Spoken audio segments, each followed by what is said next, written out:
Hey everyone, I'm Howard Pinsky, an Adobe Community Professional and a Photoshop instructor over at iceflowstudios.com. If you didn't catch the last two videos, we walked through the process of cropping and straightening the provided photo, and we cleaned it up using content-aware fill and the spot healing brush. In this video, we're going to be working with adjustment layers to convert this image into black and white, and then we're going to bring back some of the color of the original photo using a layer mask. Let's get to it. To understand what adjustment layers are and why they're so helpful, let me show you how adjustments were traditionally added to photos and how adjustment layers can help you work non-destructively. Under the Image Adjustments menu, you'll be able to choose from the many adjustments that are available in Photoshop. Let's start off with the Hue and Saturation adjustment. In an image like this, you may want to increase the vibrancy of the colors, which is exactly what the Saturation slider can do. You're going to notice that as I increase the saturation, the colors become stronger and more vivid. Once you have a result that you're happy with, pressing OK will apply the adjustment to the image. Now here's the important thing to note about this first method. When you apply an adjustment from the Adjustments menu, it's applied directly to the image, which means editing the adjustment at a later point is very difficult. Let me now show you a much more efficient and non-destructive way of adding adjustments in Photoshop. Undoing the adjustment with Command-Z on the Mac or Control-Z on Windows, let's take a look at how adjustment layers can help you with your editing.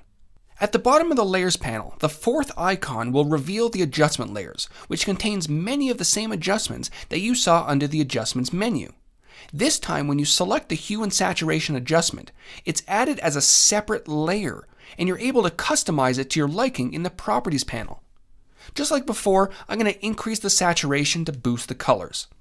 So even though the adjustment is identical, because it was added as a separate layer, it's now completely editable even in the future.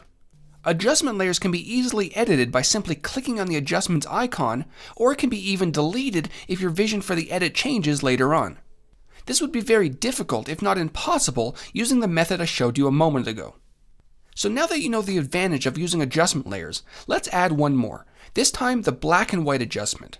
And just like with the Hue and Saturation adjustment, you can make changes in your Properties panel at any point in your edit. So now that we've gone ahead and made the conversion to a black and white image, it's time to bring back some of the original color. Because we chose to use an adjustment layer, the process is super simple. You may notice on the adjustment layer, there's a little white box. This is your layer mask. Think of it like a non-destructive eraser.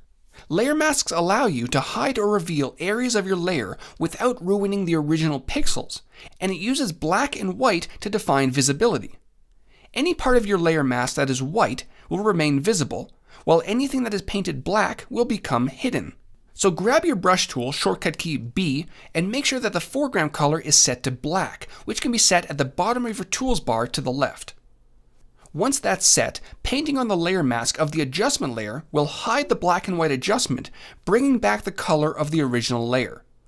Of course, for more accurate edits, you can use Photoshop's many selection methods to single out an object, and then fill that selection with black to achieve the same effect. To show you how that works, I'm going to grab the Quick Selection tool from the Tools bar, and simply brush over top of the lighthouse in order to create a selection.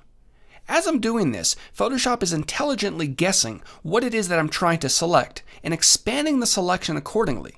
At any point you select an area that shouldn't be included in the selection, you can either undo that last action with Command or Control Z, or you can hold down the Option key on your Mac or Alt key on Windows to subtract from your selection. So now that the lighthouse has been selected, we need to fill the selection with black. As our foreground color was already set to black, Option Delete on the Mac or Alt Backspace on Windows will fill the selection with your foreground color, which in this case is black, bringing back the original color of the lighthouse.